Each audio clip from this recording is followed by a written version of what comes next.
Alam mo, sa totoo lang, may tao dito na gustong mag-travel para lang makita ka. Or ikaw yung magta-travel para makita mo siya. So, if you're seeing this message, in April, this is your love reading. What I'm channeling here is there is someone who wants to travel just to see you. There is a Princess of Wands. So, parang matagal na tong decision na to. And siguro 1 year ago, nag-decide ka na gusto mo makita tong tao na to. This is for the LDR. Baka may mga ka-situationship kayo, may mga long distance relationship kayo. And sinasabi dito na mahal ka niya. Parang gusto niya rin karon kayo ng mas malalim na ugnayan. Kasi feeling ko, itong tao na to, actually, nakapag-desisyon ka na eh.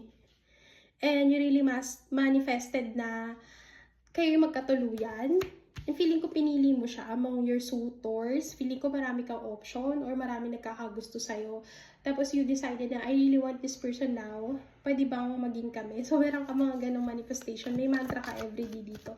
And you really wish na ito yung makatuluyan mo. So ito na. Gusto ka na nga niya.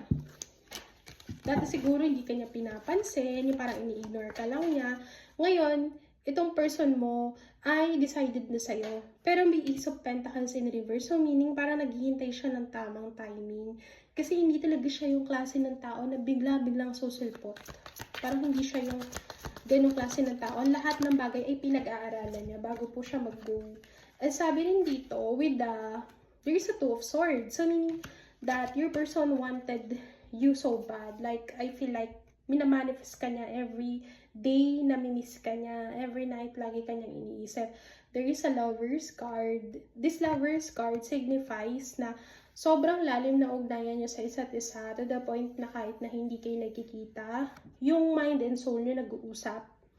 There is a soul connection and you didn't expect na ganun pala kalalim or ganun katindi yung pagmamahalan niyo sa isa't isa.